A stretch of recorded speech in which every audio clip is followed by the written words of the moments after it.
நண்பர்கள் அனைவருக்கும் வணக்கம். இன்று ஒரு தகவல், ரயில்வே துறையில் ஒரு மிகப்பெரிய அறிவிப்பை வெளியிட்டிருக்கிறாங்க. ஸோ அதனுடைய நோட்டிஃபிகேஷன் ஆல்ரெடி 30/8/2025 வெளியிட்டிருக்கிறாங்க. நிறைய நபர்களுக்கு தெரிஞ்சிருக்கும், நிறைய நபர்களுக்கு தெரியாமல் இருக்கும். ஸோ தெரியாத நபர்கள், இந்த வீடியோ பார்க்கக்கூடிய நபர்கள் அதன் விவரங்களை தெரிஞ்சு அந்த வெப்சைட்டில் போய்ட்டு நீங்கள் அப்ளை பண்ணலாம். தகுதி உள்ளவங்க கண்டிப்பாக நாமளும் ஒரு ரயில்வே துறையில் ஒரு ஊழியராக ஜாயின் பண்ண முடியும். Government of India ministry of ரயில்வேஸ்லேருந்து ஒரு நோட்டிஃபிகேஷன், அதாவது ரயில்வே ரெக்யர்மெண்ட் போர்டு ஆர்ஆர்பி அப்படின்னு சொல்லுவாங்க. இதில் பார்த்தீங்கன்னா நான் டெக்னிக்கல் பாப்புலர் கேட்டகரிஸ் அப்படின்றதன் அடிப்படையில் ஒரு 5 வகையான வேக்கன்சியை சொல்லியிருக்கிறாங்க. மொத்த வேக்கன்சி எவ்வளோ அப்படின்னு பார்த்தீங்கன்னா 30,307. நோட்டிஃபிகேஷன் அதாவது அப்ளிகேஷன் வெளியிட்ட தேதி பார்த்தீங்கன்னா 30/8/2025. லாஸ்ட் டேட் பார்த்தீங்கன்னா 29/9/2025 நைட்டு 12 மணி வரைக்கும் சொல்லியிருக்காங்க. அதாவது செப்டம்பர் மாதம் 29ஆம் தேதி வரைக்கும் சொல்லியிருக்கிறாங்க. ஸோ யாரெல்லாம் தகுதி உள்ளவங்கள இந்த வாய்ப்பை சரியான முறையில் பயன்படுத்திக்கலாம். முதலாவது வேக்கன்சி என்ன அப்படின்னு பார்த்தீங்கன்னா chief commercial come ticket supervisor. இதனுடைய பே லெவல் பார்த்தீங்கன்னா 6. இனிஷியல் பே ஜாயின் பண்ண உடனே என்ன கிடைக்கும் அப்படின்னு பார்த்தீங்கன்னா 35,400 கிடைக்கும். ஸோ இதனுடைய ஏஜ் எவ்வளோ இருக்கணும் அப்படின்னு பார்த்தீங்கன்னா 18லேருந்து 36 வயசுக்குள்ளே இருக்கணும் அப்படின்ற மாதிரி சொல்லியிருக்காங்க. இதனுடைய மொத்த வேக்கன்சி 6,235. ரெண்டாவது பார்த்தீங்கன்னா சேஷன் மாஸ்டர். இதனுடைய பே லெவல் பார்த்தீங்கன்னா 6. ஸ்டார்டிங் சம்பளம் பார்த்தீங்கன்னா 35,400. இதுக்கு வயசு எவ்வளோ அப்படின்னு பார்த்தீங்கன்னா 18லேருந்து 36க்குள்ளே இருக்கணும் அப்படின்னு சொல்லுறாங்க. Total vacancy 5,623.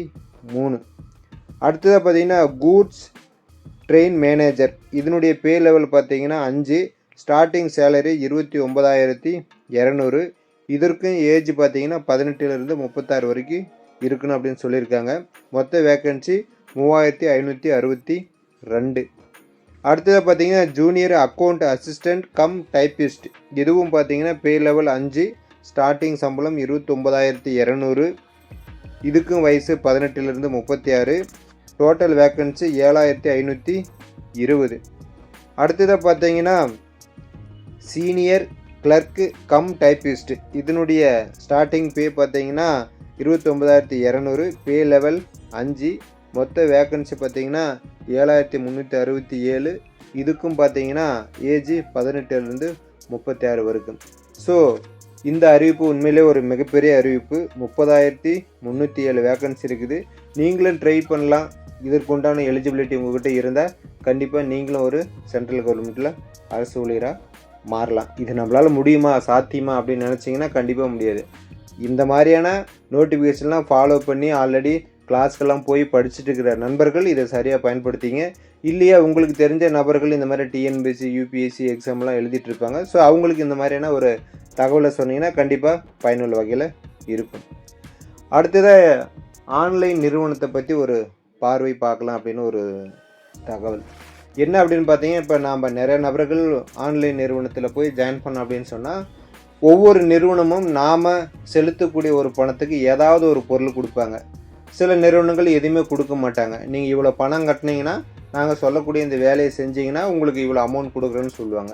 ஒரு சில நிறுவனங்கள் நீங்கள் பணம் கட்டி ஜாயின் பண்ணால் போதும், உங்களுக்கு வாரம் மாதம் பணம் கொடுக்குறேன் அப்படின்னு சொல்லுவாங்க. ஒரு சில நிறுவனங்கள் நீங்கள் ஆளை ரெஃபர் பண்ணிங்கன்னா உங்களுக்கு பணம் கொடுப்பேன் அப்படின்னு சொல்லுவாங்க.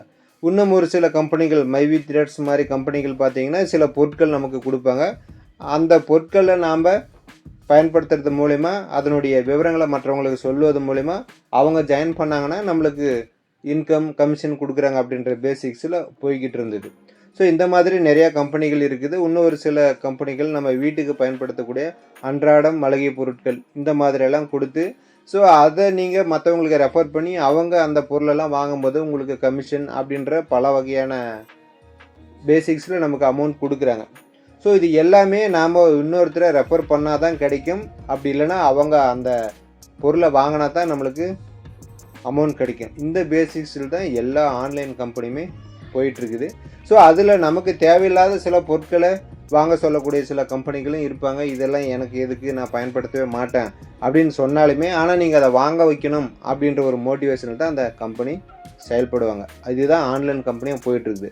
ஸோ இதில் எல்லாத்திலும் இருந்த ஒரு மாறுபட்ட ஆன்லைன் கம்பெனியாக எஸ்பிஓ அப்படின்னு ஒன்று இருக்குது. நிறைய நபர்களுக்கு தெரிஞ்சிருக்கும். ஸோ அந்த எஸ்பிஓ நிறுவனம் என்ன பண்ணுறாங்க அப்படின்னு பார்த்தீங்கன்னா, இப்போ நமக்கு உண்டான ஒரு பாலிசி, ஸ்டார் ஹெல்த் அப்படின்ற ஒரு பாலிசியை நீங்கள் எடுப்பதின் மூலமாக இந்த கம்பெனிக்குள்ளே நீங்கள் ஒரு உறுப்பினராக வரலாம். அப்படி உறுப்பினராக வந்தீங்க அப்படின்னு சொன்னால் உங்களுக்கு டெய்லியும் ஒரு ரூ. 67 ரூபா எடுக்கக்கூடிய ஒரு டாஸ்க் டெய்லியும் ஒரு 10 நிமிஷம் கொடுக்குறாங்க. அதை 10 நிமிஷம் நீங்கள் ஒர்க் பண்ணிங்கன்னா டெய்லி உங்களுக்கு 67 to 70 ரூபா கிடைக்கும். ஸோ ஸ்டார் ஹெல்த் இன்சூரன்ஸ் அப்படின்றது நம்ம வாழ்க்கைக்கு ஒரு மிகப்பெரிய பயனுள்ள ஒரு பாலிசி. ஏன்னா நம்ம வெளியில் போகும்போது பாதுகாப்பாக போகிறோம், பட் ஆப்போசிட்டில் வரக்கூடிய நபர்கள் பாதுகாப்பாக வருவாங்களா அப்படின்னு சொல்ல முடியாது. நாம் வெளியில் போகும்போது எதிர்பாராத விதமாக ஒரு விபத்து நடக்குது அப்படின்னு சொன்னால், நம்ம ஹாஸ்பிட்டலில் அட்மிஷன் ஆகிறோம் அப்படின்னு சொன்னால் முதல்ல அந்த ஹாஸ்பிட்டலில் கேட்கக்கூடியது இன்சூரன்ஸ் வச்சுருக்கீங்களா, இன்சூரன்ஸ் கார்டு வச்சுருக்கீங்களா, எனி ஒன் இன்சூரன்ஸ், தனியார் இன்சூரன்ஸ் வச்சுருக்கீங்களா அப்படின்னு தான் கேட்பாங்க.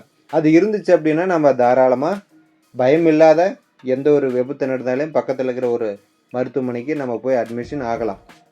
நான் அட்மிஷனே ஆக மாட்டேன் சார், நான் கவனமாக தான் வண்டி ஓட்டிகிட்டு போகிறேன் சார் அப்படின்னு நிறைய நபர்கள் சொல்லலாம். பட் நாம் கவனமாக போனாலேயும் நம்ம சுற்றி இருக்கக்கூடிய மக்கள் கவனமாக வருவாங்களா அப்படின்றது ஒரு மிகப்பெரிய கேள்விக்குறி.